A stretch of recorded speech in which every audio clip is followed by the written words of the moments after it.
देख रहे हैं नेटवर्क 33 राजकुमार के साथ। नेटवर्क 33 में आज की कहानी हमारे साथ शेयर की है दक्ष पटेल जी ने।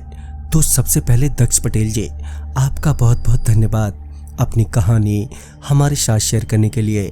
दोस्तों, अगर आपके पास भी ऐसी कोई कहानियां हैं तो हमारे साथ जरूर शेयर करें हमारे इंस्टाग्राम आईडी पर। इंस्टाग्राम आईडी है network_33, जिसका लिंक नीचे डिस्क्रिप्शन बॉक्स में दिया गया है। ऐसी ही और वीडियोस के लिए देखें इंडार। तो चलिए बढ़ते हैं आज की कहानी की ओर।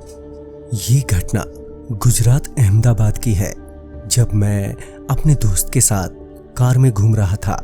रात का वक्त हो रहा था, पूरी सड़क खाली ही थी, जिस वजह से मेरे दोस्त को मौका मिल गया था कार को पूरी रफ्तार में भगाने का। मैं उसे मना भी नहीं कर रहा था, मुझे डर था कि कहीं कोई बड़ा हादसा ना हो जाए, मगर मेरा दोस्त मेरी बिल्कुल भी नहीं सुन रहा था। वो फुल एंजॉय कर रहा था। जब हमारी गाड़ी नवा नरोदा हरि दर्शन क्रॉस रोड पर पहुंचे तो मैंने देखा कि सामने बीच रोड पर एक बुजुर्ग औरत बड़े आराम से चल रही है। मैं इससे पहले अपने दोस्त को गाड़ी धीमी करने के लिए कहता कि उससे पहले ही उसने गाड़ी रोक दी। थोड़ी देर हम दोनों दोस्त आपस में यही बात कर रहे थे कि आखिर ये दादी माँ इतनी रात गए यहाँ भला कर क्या रही है, कहीं इनके घर वालों ने इन्हें घर से तो नहीं निकाल दिया। अभी हम इसी सोच विचार में थे कि मेरा दोस्त बोला, चलो दादी की थोड़ी मदद कर देते हैं। मुझे भी लगा हाँ, मदद तो करनी बनती है यार। अभी हम अपनी गाड़ी से उतरे ही थे कि एक दूसरी कार बड़ी तेजी से आई और उस दादी को जोर से टक्कर मारी और दादी कुछ दूर जाकर गिरी। हमें लगा दादी तो गई, मगर थोड़ी ही देर में दादी अपने आप ही खड़ी हो गई और उस गाड़ी वाले की ओर मुड़ी। और तभी जाकर हमने उसका चेहरा देखा, जो बहुत ही डरावना था। उनकी आंखों की जगह काले काले गड्ढे थे, चेहरे पर खाल भी नहीं थी।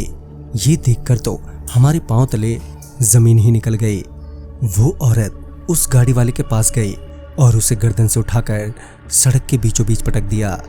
ये सब हम दोनों अपनी गाड़ी के पास खड़े खड़े देख रहे थे, जबकि हमें उसी वक्त वहां से निकल जाना चाहिए था।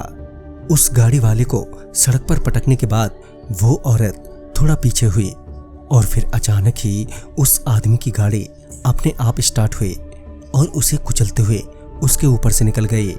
गाड़ी थोड़ा आगे जाने के बाद फिर वापस रिवर्स में आई और उस आदमी के ऊपर से फिर से निकल गई। ऐसा 3-4 बार हुआ और उस आदमी का पेट पूरी तरह से फट गया, जिस वजह से सड़क पर खून ही खून था।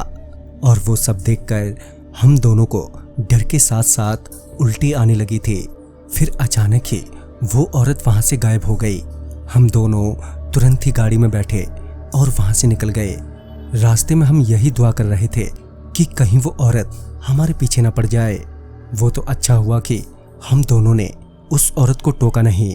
अगर टोक दिया होता तो शायद उस गाड़ी वाले की जगह हमारी लाश वहां पड़ी होती।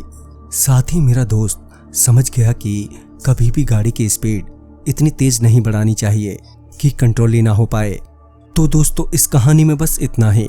कहानी आपको पसंद आई हो तो लाइक शेयर करें और साथ ही हमें कमेंट बॉक्स में जरूर बताएं। तो मैं आपका दोस्त राजकुमार जल्द ही मिलूंगा आप ही की भेजी हुई एक नई कहानी के साथ। तब तक के लिए बाय एंड टेक केयर।